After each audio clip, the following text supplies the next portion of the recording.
If you are a collector of American coins, you will know that certain dates stand out not because of their silver content or rarity alone, but because they carry the weight of history and national celebration, and the year 1976 is one of those unforgettable chapters in United States numismatics because it was the year of the American bicentennial. And to mark the 200th anniversary of independence, the United States Mint decided to break with tradition and create special commemorative coinage that would circulate in the hands of every citizen and traveler who touched American money during that patriotic year. These were the bicentennial coins, the Washington quarter, the Kennedy half-dollar, and the Eisenhower dollar, each redesigned with a reverse image honoring 2 centuries of freedom and achievement.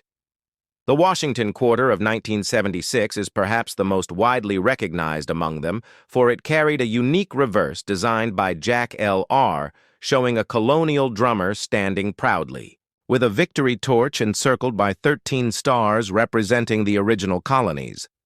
This was the first and only time in the history of the Washington quarter that its reverse was altered for a commemorative design until the advent of the state quarters program decades later.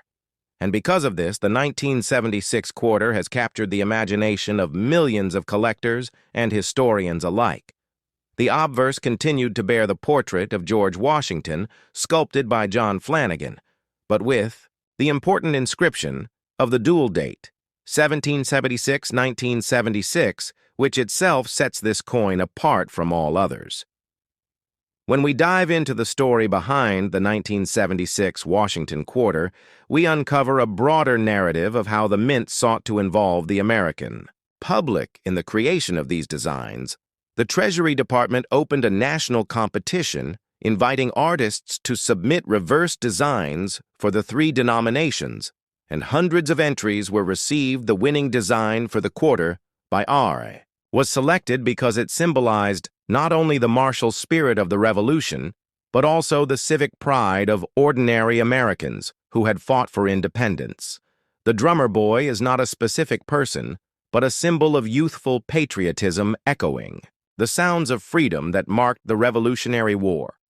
The Eisenhower dollar of 1976 also carried a significant commemorative reverse, designed by Dennis R. Williams, featuring the Liberty Bell superimposed over the surface of the moon, a nod both to American independence and to the nation's achievements in space exploration, and this coin, along with the bicentennial Kennedy half-dollar and Washington quarter, entered circulation in 1975 and 1976, although all bore the dual date, 1776-1976, and none were dated solely 1975, meaning that for 2 years all quarters, half-dollars, and dollars struck for circulation carried the bicentennial design in terms of minting.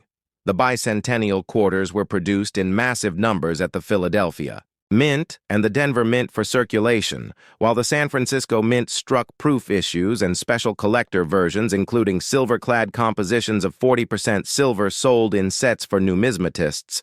The total mintage exceeded 1.5 billion pieces, ensuring that nearly every American could hold a piece of the bicentennial celebration in their hand. Yet within that enormous number lie varieties and distinctions that intrigue collectors. To this day, there were copper-nickel clad quarters, the standard composition, and the silver-clad collector strikes, and even among proofs distinctions exist between cameo and deep cameo finishes, which significantly affect value.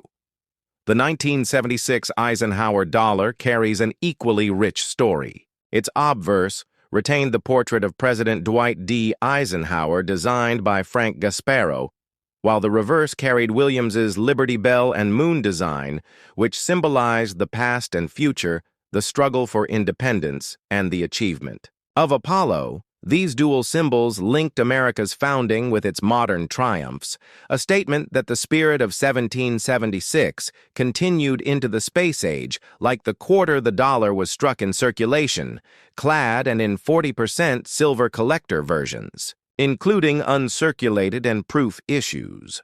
From a historical perspective, the bicentennial coinage represents not merely a change in design, but a cultural phenomenon.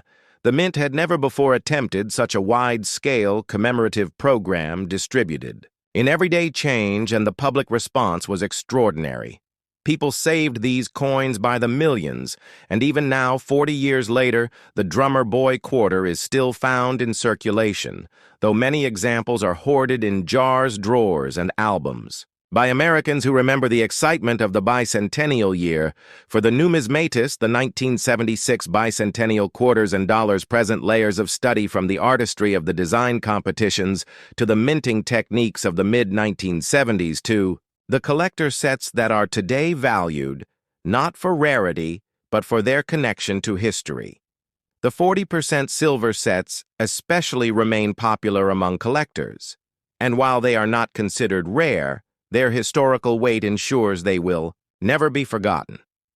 What makes the 1976 bicentennial quarter and dollar truly special is their ability to tell two stories at once: the story of a young nation fighting for its independence in 1776, symbolized by the drummer boy and the Liberty Bell, and the story of a mature nation in 1976, celebrating its achievements in democracy, technology, and exploration.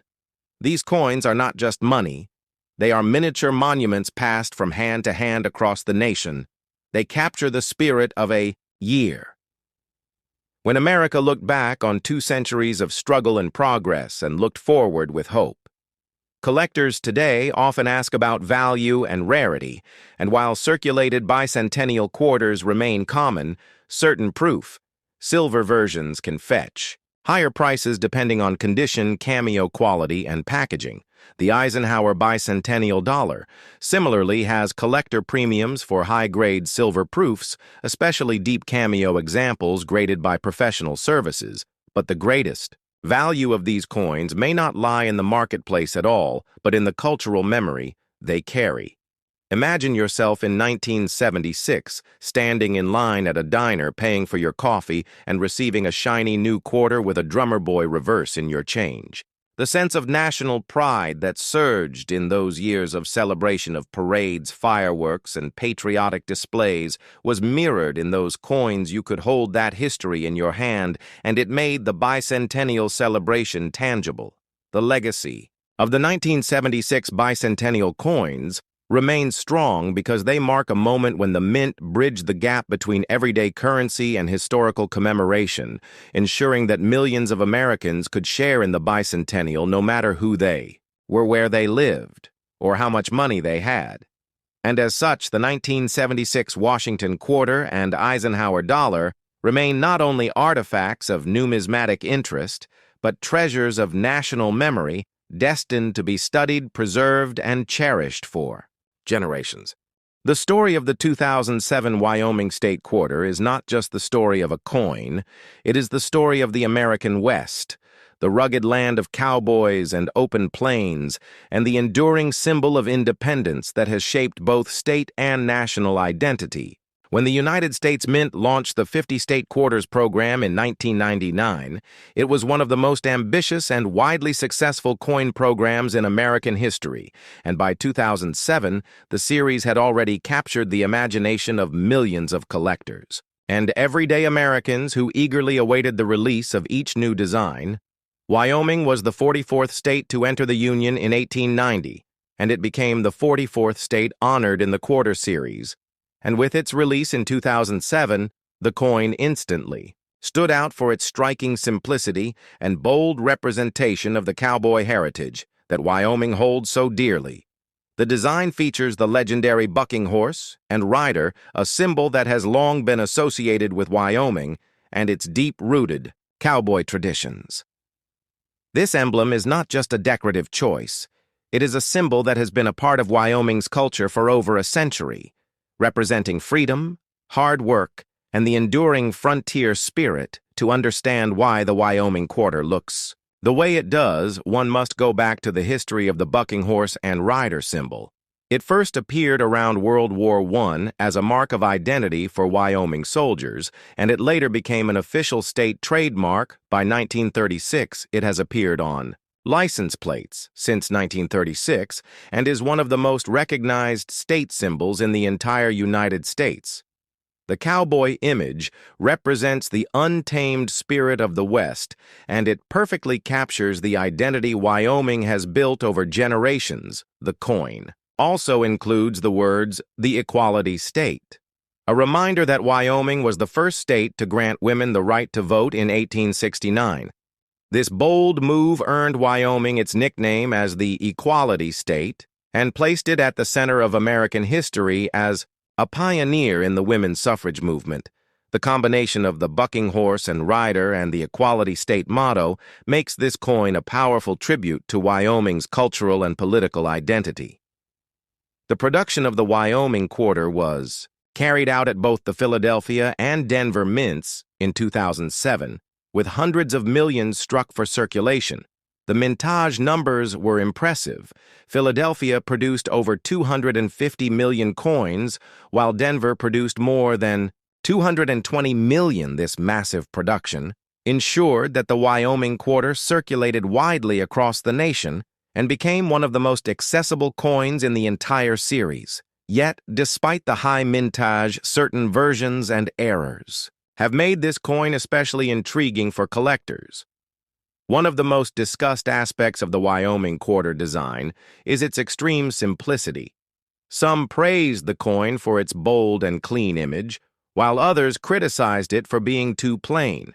Compared to more intricate state quarter designs, however, that very simplicity makes it stand out among the 50 designs because it tells a story without clutter. It shows a cowboy on a bucking horse and nothing more, because in Wyoming, that is all you need to understand.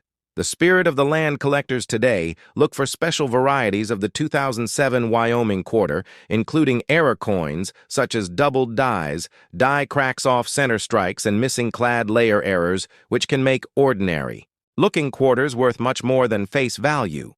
Many collectors have documented examples where the detail in the horse or rider appears distorted due to die wear, and some coins show dramatic cracks across the design which have become highly sought after in the error-collecting community. Proof versions of the coin struck at the San Francisco Mint in both clad and silver compositions offer collectors pristine mirror-like finishes and have been sold in special proof sets that highlight the artistry of the design.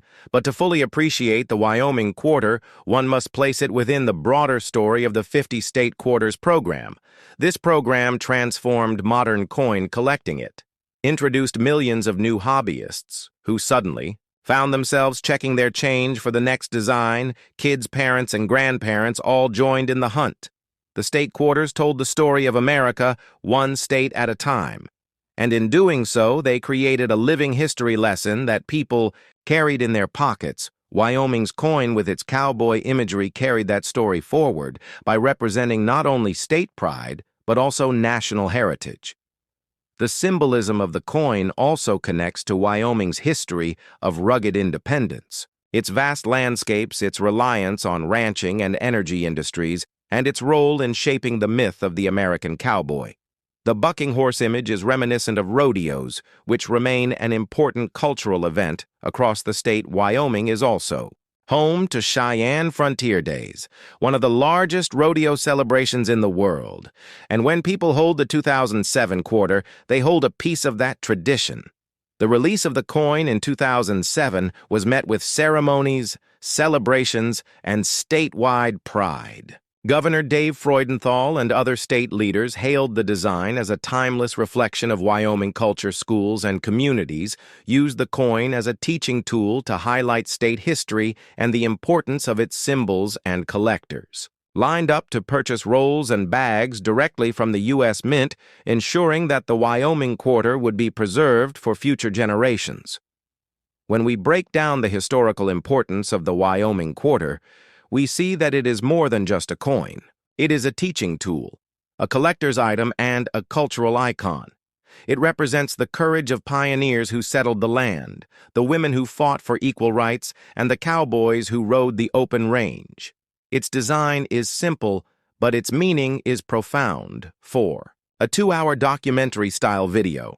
You can expand on the coin's background by diving into Wyoming state history, the legacy of women's suffrage, the evolution of the cowboy myth in American culture, the role of rodeos and ranching in the state. economy, and the technical aspects of how the coin was minted at Philadelphia, Denver, and San Francisco. You can include interviews, archival footage, and detailed discussion of numismatic values, while also comparing the Wyoming coin to other state quarters in the series. Its simplicity versus complexity theme would allow for deep analysis about how design choices reflect cultural identity.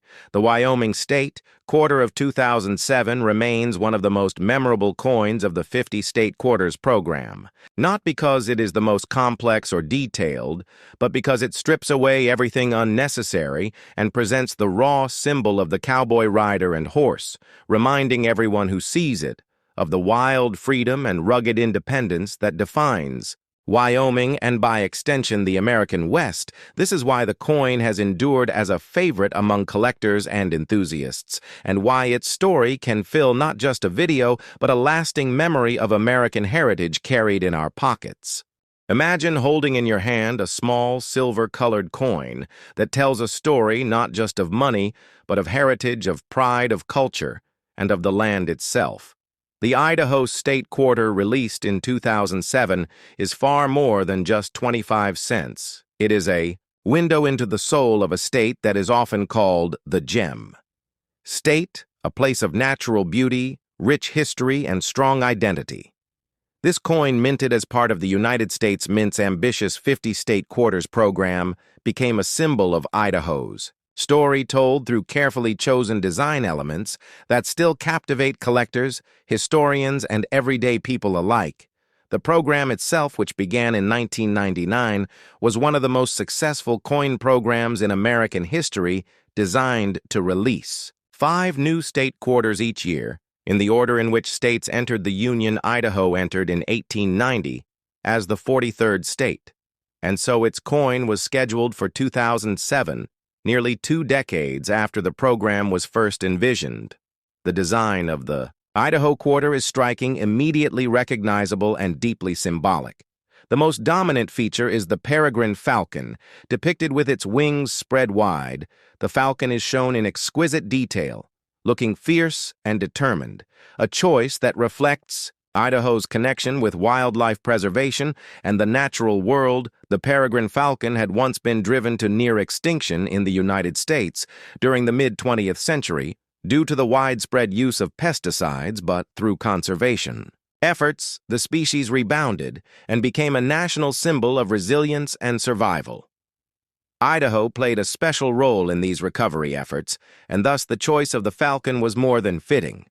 It was a tribute to both the bird's triumph and the state's commitment to protecting its wilderness. Beside the falcon is the outline of the state of Idaho itself, a simple yet powerful visual anchor that grounds the design and makes it unmistakably tied to the state the outline reinforces. The sense of geography, identity, and pride, showing Idaho as a unique piece of the American puzzle. And just above the falcon is the state motto Esto Perpetua, which translates to "Let it be perpetual" or "May it last forever," a phrase that captures the enduring spirit of the state, its people, and its natural beauty. This motto has deep roots in Idaho history, adopted in 1890 when Idaho became a state.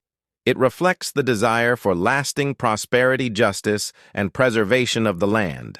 To fully understand the coin, one must step back and look at Idaho itself, a state with a fascinating past stretching from indigenous cultures to the fur trade to mining, agriculture, and modern development. Long before European settlement, Native American tribes such as the Nez Perce, the Shoshone-Bannock, and the Coeur d'Alene lived in these lands, developing deep spiritual and practical connections to the rivers, mountains, and plains. Their legacy is inseparable from Idaho's history, and their presence is echoed in the landscapes that are now symbolized in the falcon soaring above the state outline. The arrival of fur trappers and explorers in the early 19th century opened the region to trade and settlement, eventually followed by waves of miners and pioneers. The discovery of gold and silver brought attention and migration to Idaho's rugged lands during the mid-1800s. The very idea of Idaho as a state was forged in the fires of opportunity, hardship, and frontier resilience. By The time Idaho entered the Union in 1890, its identity as the gem state was already forming due to its vast natural resources, not only precious metals, but also fertile lands, forests, and eventually hydroelectric power. The gem state nickname is not just about gemstones, though. Idaho does produce rare star garnets. It also refers more broadly to Idaho being a gem among states for its resources and beauty. The quarter's falcon, therefore, becomes a modern emblem layered upon this long history of connection to land and survival against the odds. The process of designing the Idaho Quarter involved both state and federal input. Citizens of Idaho submitted ideas, and the state government narrowed them down to a set of finalists. The United States Mint then worked with Idaho officials to create the final version that we see today. The falcon design was chosen over other ideas that might have included landscapes, symbols of mining or agriculture, or references to Native American heritage. The choice of the falcon was bold and contemporary, and it gave the Idaho coin a modern and timeless appeal. When it was released in 2007, it immediately stood out from the rest of the state quarters for its dramatic imagery collectors today value. The Idaho Quarter, both for its symbolic meaning and for its place within the 50 state quarters program, millions were minted in Philadelphia and Denver, and some in San Francisco for proof sets, while circulation quarters are common and worth face value. High-grade uncirculated or proof examples, especially with errors or rare mint marks, can carry premiums in the numismatic market. The coin, therefore, straddles the line between everyday object and collectible treasure, embodying the spirit of the program, which brought millions of new people into the hobby of coin collecting. But the Idaho Quarter is more than just design and metal. It is a reflection of the larger story of the 50 State Quarters program, a project that reinvigorated interest in American coinage at the turn of the millennium from 1999 to 2008. Each new release became a miniature cultural event. People across the nation eagerly waited for new quarters to appear. In change, children collected them in maps and folders. Grandparents gave them as gifts. Teachers used them in classrooms to teach geography, history, and civics. By the time Idaho's coin was released, the program had already become a phenomenon, and Idaho's bold design added another layer of energy to the national conversation. Spending time with this coin is like unfolding a narrative of resilience, of identity, and of the enduring human connection to nature. The falcon itself invites us to consider the power of flight, freedom, and vision. The motto Esto Perpetua challenges us to think about permanence, about what it means to preserve a way of life and natural beauty in a world that is constantly changing. And the outline of Idaho reminds us that behind every coin there is a land and a people whose story is worth remembering. As we continue to explore the meaning of the Idaho Quarter, we can also connect it to broader themes in American history.